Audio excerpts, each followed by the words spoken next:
Assalamualaikum warahmatullahi wabarakatuh. Puji syukur atas nikmat yang Allah berikan kesehatan sehingga pada hari ini saya dapat menjelaskan jurnal mengenai tentang jual beli. Yang saya hormati Ibu dosen pengampu Ibu Gina Ulfa Saifur Rahman, MESA. Di sini saya dari kelompok 2 yang pertama saya sendiri yang bernama Anggun Lestari, yang kedua Mutia, yang ketiga Sinta, yang keempat Silva. Assalamualaikum warahmatullahi wabarakatuh. Di sini saya Mutiara akan mereview jurnal jual beli. Apa sih jual beli itu? Jadi jual beli itu ialah persetujuan saling mengikat antara penjual, yakni pihak yang menyediakan atau menjual barang, dengan pihak pembeli sebagai pihak yang membayar atau membeli barang yang dijual. Jadi ada dasarnya dalam Quran surah Al-Baqarah ayat 275 yang artinya dan Allah telah menghalalkan jual beli dan mengharamkan riba. Ada juga dalam Quran surah Al-Baqarah ayat 282 yaitu menyarankan transaksinya dicatat dan ada saksi. Aturan Islam dalam transaksi sendiri ialah tidak boleh menggunakan cara yang batil atau melanggar syariat Islam.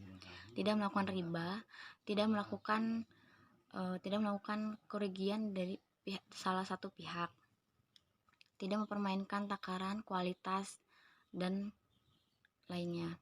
Tidak ada unsur judi atau spekulasi atau membohongi. Terus ada larangan dalam jual beli, yaitu membeli barang yang lebih mahal dan agar orang lain tidak dapat membeli barang tersebut, dan menimbun barang agar bisa dijual lebih mahal lagi. Terus menjual suatu barang untuk dijadikan maksiat. Adapun jual beli dapat menimbulkan kericuhan antara penjual dan pemberi, seperti barang yang dijual jelek tapi ditutupi dengan yang baik, dan dibelinya ditaruhlah barang yang jelek. Tapi di sini kita akan membahas skema jual beli dalam skema dropshipping. Skema dropshipping itu seperti skema jual beli salam, sama seperti jual beli salam. Dalam skema dropshipping sendiri ada 3 pihak utama, yaitu dropshipper, supplier, dan customer. Langkah pertama itu customer melakukan pemesanan dan pembayaran. Langkah kedua dropshipper melakukan pembayaran ke supplier dan menyampaikan orderan dari customer. Langkah ketiga, supplier menyampaikan paket produk dan mengirimkan produk ke customer atas nama dropshipper. Kan ada 3 pihak utama, yaitu dropshipper. Dropshipper itu sebagai reseller atau reseller online, supplier sebagai pemilik barang, customer itu sebagai pembeli atau konsumen. Dropshipper memajang barang yang hendak dijual, misalnya di toko online atau di pasaran, di media sosial. Kemudian datanglah konsumen itu, yaitu customer dan tertarik akan barang tersebut. Setelah tertarik, customer ini mengirimkan sejumlah uang yang telah ditetapkan dropshipper. Berarti di sini kan sudah ada akad. Langkah selanjutnya, dropshipper ini mencari supplier yang ada barang tersebut, barang yang diinginkan oleh customer. Setelah ada barang tersebut, jadi supplier ini mengirimkan barang atau produknya ke customer atas nama dropshipper. Dropshipper ini kan istilahnya penyambung reseller gitu loh. Penyambung itu reseller. Nah, setelah dipastikan ada barang tersebut, dropshipper ini melakukan akad dengan customer kan. Bisa jadi di dalam akad itu kan misalnya sudah pasti ada barangnya, sudah bilang kepada customer sudah ada barangnya. Jadi di situ ada tawar menawar dan dealnya seperti apa, harganya dealnya seperti apa. Jadi di situ sudah deal, berarti customer ini akan melakukan transfer transfer pembayaran ke dropshipper. Lalu dropshippernya meminta kepada supplier untuk mengirimkan barang itu, atau bisa juga dropshipper ini membeli barangnya dahulu kepada supplier, dan dropshipper sendiri inilah yang mengirimkan ke customer sendiri. Itu bisa. Jadi ada 5 hal yang harus digarisbawahi yang tadi, yaitu yang pertama, dropshipper telah melakukan akad jual beli barang dengan customer memiliki barang tersebut. 2. Customer mengirim uang tunai ke dropshipper. 3. Barang dikirim dalam waktu normal antara 3 hingga 7 hari. 4. Dropshipper memastikan ketersediaan barang sebelum bertransaksi dengan bertanya ke supplier. Yang kelima, pengiriman barang adalah supplier atas nama permintaan dropshipper. Semisal jika dropshipper ini tidak yakin adanya barang yang diinginkan customer, jadi tidak boleh dijual belikan di situ agar tidak menimbulkan masalah dalam bertransaksi. Kan customer ini misalnya sudah tertarik, tetapi kan barangnya belum ada. Barangnya kan dikirimnya nanti, tetapi uangnya itu secara tunai sudah dibayarkan. Jadi biar agar tidak menimbulkan masalah, jadi orang dropshipper ini atau reseller ini harus tahu dulu ada barangnya atau tidak di suppliernya, di pemilik barang tersebut. Kalau misalnya tidak ada, tidak boleh dijual belikan. Misalnya ada, itu boleh diperjualbelikan agar tidak menimbulkan masalah. Nah, ada lagi, semisal kita ingin mengambil keuntungan, kita menjadi reseller tersebut, dropshipper atau reseller itu kan, kita ingin mengambil keuntungan. Jadi misalnya supplier itu memberikan harga kepada kita 10.000, tetapi kita ingin mengambil keuntungan menjadi 12.000, jadi keuntungan kita 2.000. Jadi kita harus berbincang dulu kepada supplier, ridho atau tidaknya, boleh atau tidaknya supplier itu jika kita ingin mengambil keuntungan tersebut. Jika memang boleh, itu hak milik kita. Jika memang tidak boleh, itu milik hak supplier tersebut. Jadi kita tidak semena-mena menaikkan harga kepada customer agar kita mendapatkan keuntungan yang lebih. Terus materi yang saya sampaikan, saya membaca di YouTube, terus di review jurnal yang disuruh Bu Gina. Jadi tidak semata-mata saya paham semua, tapi yang sepahaman saya seperti ini. Jadi yang saya dapatkan ada contoh, semisal ada customer motornya rusak nih, pasti kan dibawa ke bengkel. Nah, orang bengkel tersebut itu bisa jadi disebut dengan dropshipper. Nah, dalam dropshipper sendiri ini kan misalnya customer ini lampunya rusak nih. Nah, alat-alat yang rusak ini di bengkel tersebut hanya 20%. Nah, sisanya itu ada di agen. Yang di agennya itu disebut dengan supplier gitu kan. Nah, terus kitanya ingin mengambil di agen tersebut kan, ada atau tidak barangnya tersebut. Jadi kalau misalnya ada, bisa kita perbaiki. Misalnya tidak ada yang tidak ada, bisa kita bicarakan kepada customer, misalnya alat yang ini tidak ada atau yang tidak ada gitu. terus misalnya kan lampunya yang rusak nih. Nah, lampu rusak itu kan pastinya ada kualitas atau merek-merek yang berbeda-beda, kualitasnya berbeda-beda, harganya pun berbeda-beda. Tetapi sebagai dropshipper ini kita lupa untuk kasih tahu kepada customer, semisal merek ini, kualitas ini seperti ini, kualitas seperti yang itu, merek itu kualitasnya seperti itu. Kita lupa mengasih tahunya. Jadi kalau misalnya tidak ada unsur penipuan, insya Allah tidak apa-apa. Misalnya lampunya rusak, ya kita ganti sebutuhnya motor itu, lampu itu rusak, jadi minimal hidup lah gitu kan. Jadi mau kasih merek apa aja itu gak apa-apa, yang penting kita kan tidak ada unsur penipuan. Misalnya kita menggantikan bermerek tetapi itu KW, itu kan tidak boleh. sesuai dengan bermereknya tersebut. Misalnya emang bermerek berarti kualitasnya bagus gitu kan. Jadi misalnya kita udah selesai dibenarkan, jadi kita bilang ke customernya kalau misalnya lampunya ini kualitasnya seperti ini gitu, kualitasnya seperti ini, jadi kita ngambilnya seperti ini. Jadi, karena kita lupa untuk mengasih tahu customer tersebut kualitas merek lampu tersebut, itu insya Allah nggak apa-apa. Terus ada juga kan misalnya kita kayak tadi misalnya di bengkel tersebut, misalnya kita benerin motor tadi kan, pasti itu kan di DP dulu atau gimana, itu pasti kan ada DP-nya, minta DP-nya itu.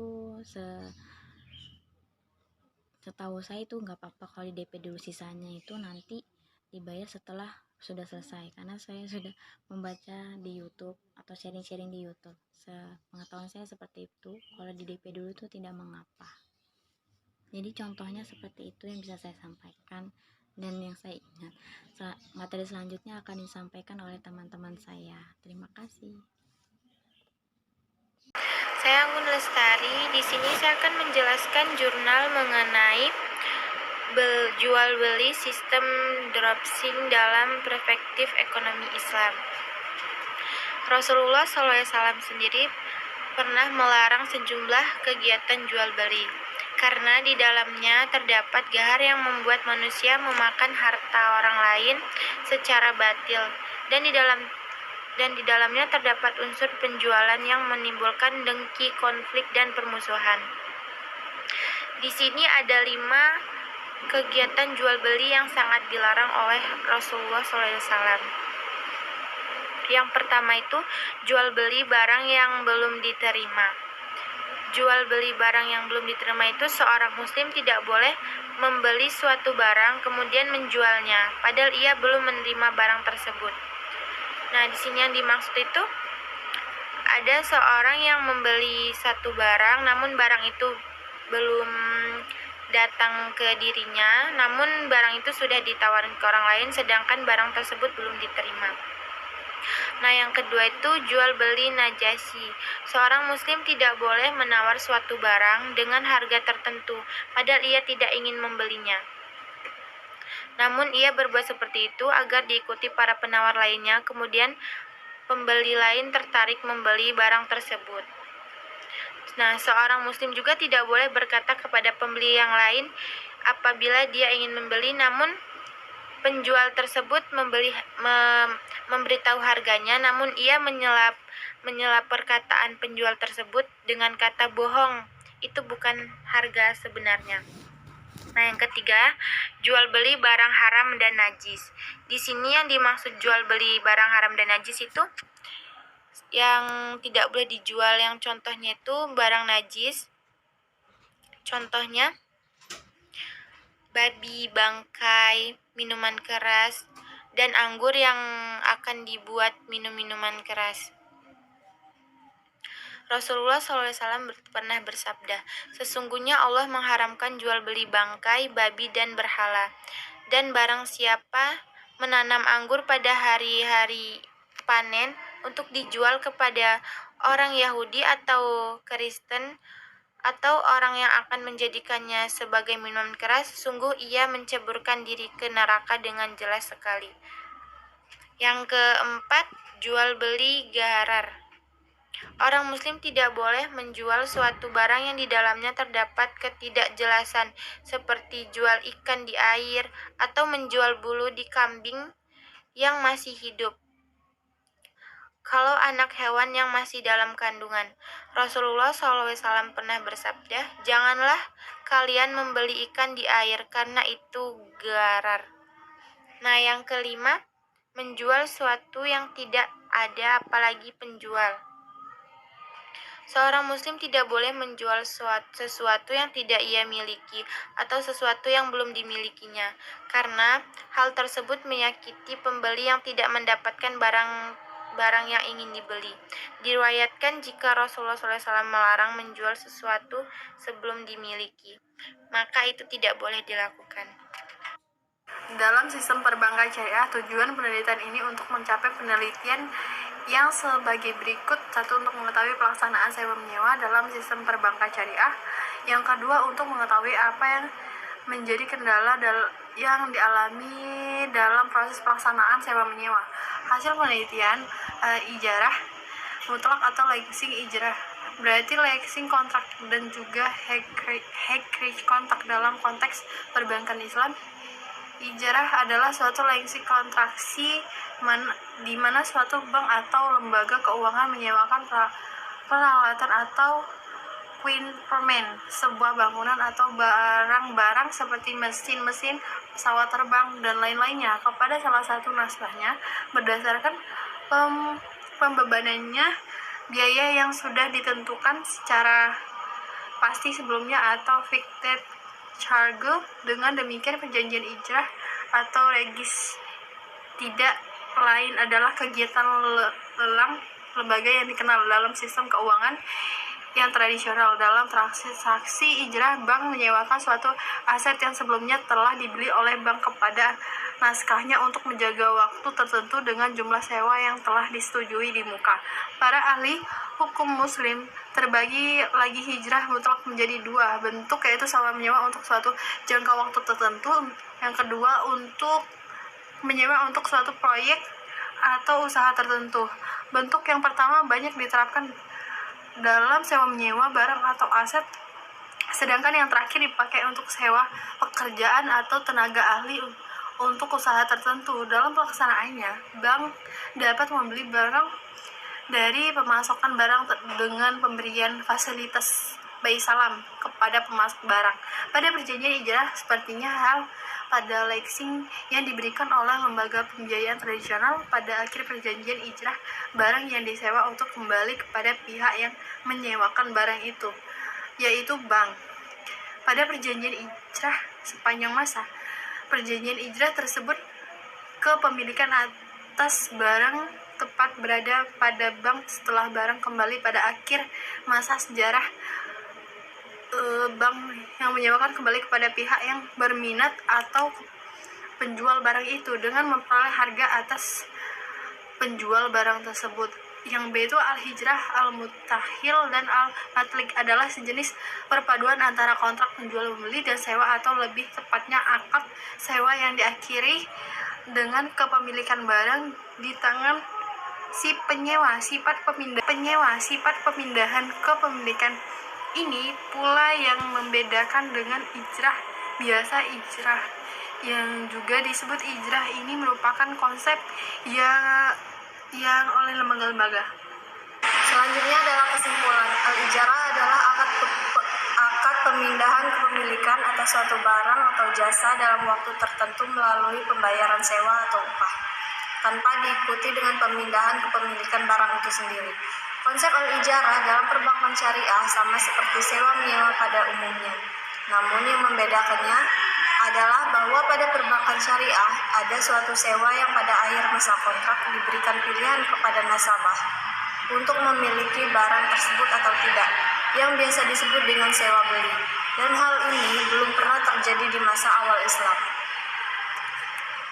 Selanjutnya adalah kelebihan. Kelebihan perbankan merupakan salah satu aspek yang diatur dalam syariah Islam, yakni bagian muamalah sebagai bagian yang mengatur hubungan sesama manusia.